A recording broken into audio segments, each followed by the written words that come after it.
Salut tout le monde, c'est Simon, je vous retrouve pour une nouvelle vidéo. On va partir sur les demi-finales maintenant de cette Copa América. On va faire un petit récap quand même de tous les quarts de finale et on va essayer de regarder ce qu'il en est de ces demi-finales. Au final, pas de surprise ici.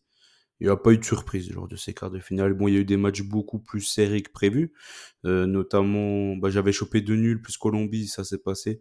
Juste l'Argentine qui m'a mis dedans, ils ont fait encore un match nul, donc ça fait quand même 3 matchs nuls en Copa, plus 3 à l'Euro. Il y a beaucoup, beaucoup de matchs nuls et de matchs beaucoup plus serrés que j'aurais imaginé. Personnellement, lors de ces matchs internationaux estivales. On commence, on parle un petit peu de l'Argentine. L'Argentine vraiment qui était au bord du précipice en toute fin de rencontre. L'Équateur aurait pu marquer une tête en toute fin de rencontre pour passer devant l'Argentine. En plus, il y a Ener Valencia qui avait déjà loupé un penalty en plus lors de ses 90 minutes. Sinon, soit là, l'Argentine est passée encore à cause de son goal sur les coups de pied arrêtés.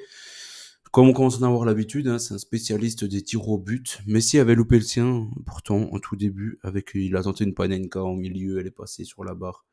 Malheureusement pour lui. Venezuela-Canada, match à sens unique, 100% sens unique. Le Canada aurait dû écraser cette équipe du Venezuela. Ils se sont fait avoir sur je crois que c'était un corner qu'ils ont pour eux, une balle balancée devant. Et c'est Salomon Rondon qui bat son défenseur de l'épaule et qui met un but de dingue du milieu de terrain en lobant. Euh, Comment il s'appelle? Crépeau, truc comme ça là, Maxime, je crois, Maxime Crépeau. L'ancien goal de Los Angeles, là, qu'ils avaient j'ai déjà fait gagner euh, Los Angeles FC en finale en faisant des arrêts monstrueux. Donc voilà, le Venezuela vraiment, on s'en sort très bien avec notre nul parce que vraiment ils ont pas vu le jour, ils ont pas passé le milieu de terrain contre le Canada. Le Canada qui aurait dû vraiment s'imposer facilement dans ce match-là. En parlant de s'imposer facilement, la Colombie a écrasé le Panama 5-0 avec un Rames Rodriguez, franchement monstrueux. Toute la compétition, il est magnifique.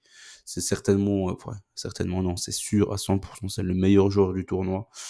Bon, après, Messi va mettre un but en finale et puis ils vont lui donner, bien sûr, le titre, hein. C'est ce qui fait le plus vendre. Mais en tout cas, Rames Rodriguez, c'est clairement au-dessus de Messi et de très très loin, et même de toutes les équipes lors de cette Copa. Il est monstrueux, y a rien à dire. Je crois qu'il a 5 passes décisives, un but. Bon, c'est un penalty, mais bon, il a 5 passes décisives, puis fort la tête des passes décisives.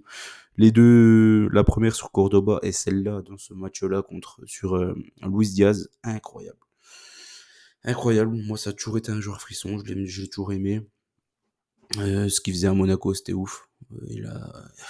Après, c'est compliqué, hein, quand on gagne énormément d'argent et tout, de réussir à se concentrer année après année, hein, c'est les plus grands qui arrivent à le faire. Mais lui, en tout cas, ce qu'il arrive à faire sur quelques matchs, c'est juste la folie. Tout simplement la folie. Uruguay-Brésil, franchement, pas grand chose à dire. Le rouge, un mec, il peut lui casser la cheville à Rodrigo, il peut le tuer, hein, il peut le mettre en fauteuil roulant jusqu'à la fin de sa vie. C'est incroyable, il a réussi à se plaindre de cette décision arbitrale. Une folie. Enfin bref, on voit ça souvent dans les championnats sud-américains. Mais bon, c'est comme ça. Brésil, ils ont pas été terribles, ils ont pas eu beaucoup d'occasions. Henrik a été nul. Darwin Nunez a encore vendangé une énorme occasion. Enfin bref, comme elle a dit, j'ai envie de dire. Donc voilà. Uruguay-Brésil 0-0. Moi j'étais parti sur ça du coup. Venezuela-Canada, j'étais parti sur un 0-0. Il y a eu 1-1. Uruguay-Brésil, je l'avais le 0-0 celui-ci. Par contre, du coup, j'ai tout pris. J'avais même pris la qualif de l'Uruguay. L'Uruguay ou nul et la qualif de l'Uruguay. La Colombie, j'avais pris la Colombie. J'avais pris 3-1, il y a eu 5-0. But de la tête, du coup, Rames qui dépose le ballon sur la tête de Cordoba, c'est passé. Venezuela au nul, c'est passé. Comme je l'ai dit, il y a eu match nul, il y a eu 1-1 au final quand même. J'avais tenté la qualif du Venezuela et celle-ci n'est pas passée. L'Argentine, ils sont passés au tir au but. Donc malheureusement, là, j'ai tout perdu sur ce premier match. Donc voilà. Toujours est-il que ça reste encore un super, en fait des super quarts de finale, quoi. Super quarts de finale, que ça soit à l'Euro.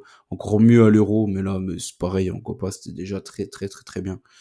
Il y avait beaucoup à manger lors de ces quarts de finale. Estivo, franchement, c'était terrible. Terrible, magnifique. Donc, tout est à refaire pour les demi-finales. Ça va être un peu plus chaud. Argentine-Canada. Argentine-Canada, c'était le premier match, si je dis pas de bêtises. Non, non, c'est les États-Unis qui ont ouvert comme c'est chez eux. Mais en tout cas, c'était le premier match de leur groupe, il me semble, si je dis pas de bêtises. L'Argentine avait gagné 2-0 contre le Canada et vraiment le Canada, ils avaient pas vu le jour. Après, le petit truc, c'est que le Canada, je trouve qu'ils montent en puissance. Ils ont des bons joueurs, collectivement, c'est pas mal. Bon, il y a comme, Halil David, il fait un peu pareil, quoi, il vendange beaucoup trop d'occasions. Le match contre le le match contre le Venezuela, s'ils sont éliminés, c'est tout simplement à cause de lui. Il vendange trop, il vendange, il vendange, il vendange, il arrête jamais. Donc, ouais, juste ça, faut faire gaffe. L'Argentine, ils avaient gagné 2-0 et ils avaient vraiment marché sur les Canadiens. Je pense que le niveau sera un peu plus serré, mais dans tous les cas, je repars sur une victoire de l'Argentine. Ils devraient le faire. Par contre, on peut en parler pendant 107 ans. C'est une honte, hein, le tirage au sort. Simplement une honte, le tableau. Que l'Argentine, elle croise qu'avec le groupe le plus nul et qui réaffronte une équipe de leur propre groupe pour les demi-finales. C'est une aberration sans nom. Du coup, l'autre côté, on aura un Uruguay-Colombie, eux qui ont eu un parcours complètement dingue. La Colombie qui était dans le groupe du Brésil, et l'Uruguay qui a dû taper déjà le Brésil. Et eux, ils étaient dans le. Ils avaient déjà un gros groupe, l'Uruguay. Ils avaient déjà un gros groupe, l'Uruguay, avec. Non, ils étaient avec les États-Unis. Donc ça va encore. Mais bon, dans tous les cas, la partie de tableau là, elle est folle par rapport à l'autre. Brésil, Uruguay, Colombie du même côté, pendant que de l'autre côté, t'as que l'Argentine. Franchement, autant qu'ils leur donnent tout de suite, hein, la coupe. Pas déconner, hein, c'est n'importe quoi. Enfin bref, Uruguay, Colombie, ici, ça va être showtime.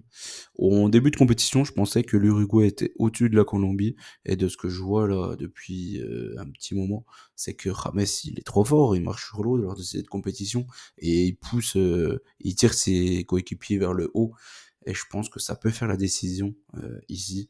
Je vais pas prendre la Colombie, je vais prendre un nul dans ce match-là. Autant je serais parti sur l'Uruguay, hein, comme je l'ai dit, ça aurait pu être un match en quart de finale, j'aurais peut-être tenté l'Uruguay. Ils n'ont pas montré grand-chose contre le Brésil, l'Uruguay. Et la Colombie a montré trop de bonnes choses. Ok, c'était que le Panama en face, etc. Mais depuis le début, ils font des démonstrations de football. Et Luis Diaz, il a l'air d'être en bonne forme.